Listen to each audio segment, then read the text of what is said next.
రాష్ట్రంలో పెండింగ్ లో ఉన్న ఫీజు రియంబర్స్మెంట్, స్కాలర్షిప్ బకాయిల్ని తక్షణమే విడుదల చేయాలని డిమాండ్ చేస్తూ వైఎస్ఆర్సీపీ విద్యార్థి విభాగం తరఫున ఆంధ్రప్రదేశ్ సాంఘిక సంక్షేమ కార్యాలయం ముందు ధర్నా నిర్వహించాం. రాష్ట్ర ప్రభుత్వం ఇప్పటికైనా ఫీజు రియంబర్స్మెంట్, స్కాలర్షిప్ బకాయిల్ని తక్షణమే విడుదల చేయాలని మేము డిమాండ్ చేస్తా ఉన్నాం.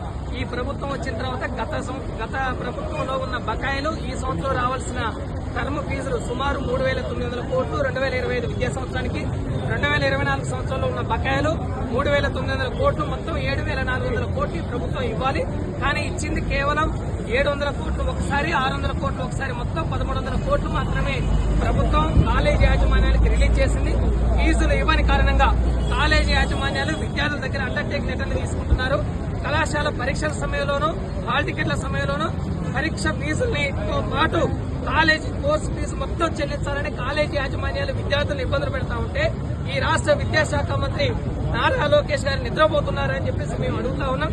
ప్రభుత్వం కాలేజీ యాజమాన్యాలు ఫీజులు విద్యార్థుల వద్ద నుంచి అడగొద్దని నారా లోకేష్ గారు మ్యాండేటరీ ఇచ్చారు. కానీ కాలేజీ యాజమాన్యాలు ఫీజులు వసూలు చేస్తా ఉంటే మీ ప్రభుత్వం ఏం చేస్తా ఉంది?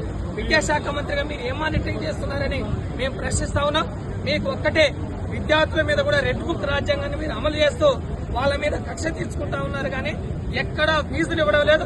గత 5 ఏళ్ల జగన్మోహన్ రెడ్డి గారి పాలనలో టర్మ్ ఫీజులు ఏ నెలలో ఎప్పుడు ఇస్తున్నామో అనే వివరాలు మొత్తం పత్రికా ప్రకటనలు ఇచ్చి మరి విద్యార్థుల తల్లుల ఖాతాల్లో జమ చేస్తే మీరు కాలేజీ యాజమాన్యాలకు ఇస్తామని ఒక్క రూపాయి కూడా ఇవ్వకుండా విద్యార్థుల్ని తీవ్రంగా నట్టేట ముంచింది కూటమి ప్రభుత్వం. అయ్యా, ప్రశ్నిస్తామన్న పవన్ కళ్యాణ్ గారు, నారా లోకేష్ గారు, ముఖ్యమంత్రి గారు, మీ ప్రభుత్వం విద్యార్థులకు ఫీజులు ఇవ్వడంలో విఫలమైంది. మీరు విద్యాశాఖ మంత్రిగా విఫలమయ్యారు కాబట్టి తక్షణమే రాజీనామా చేయాలని చెప్పేసి నారా లోకేష్ ని మేము డిమాండ్ చేస్తా ఉన్నాం. విద్యార్థులు కోర్సు మధ్యలోనే ఆపేసి పనికి వెళ్తున్నారు, పార్ట్ టైం జాబ్ చేస్తున్నారు. మీ ప్రభుత్వం ఏం చేస్తుందని మేము అడుగుతా ఉన్నాం. ఇకనైనా పెండింగ్ ఫీజు రియంబర్స్మెంట్, స్కాలర్షిప్ బకాయిల్ని తక్షణమే ఇవ్వకపోతే ఈ రాష్ట్రంలో ఉన్న అధికార పార్టీ ఎమ్మెల్యేలు, మంత్రుల ముందు ధర్నాలు చేస్తామని ఈ సందర్భంగా హెచ్చరిస్తూ, ఫీజు రియంబర్స్మెంట్ ఇవ్వకపోతే భవిష్యత్తులో మీ ప్రభుత్వం పైన పెద్ద ఎత్తున ఉద్యమిస్తామని మా వైఎస్ఆర్సీపీ విద్యార్థి విభాగం తరఫున మేము హెచ్చరిస్తాము.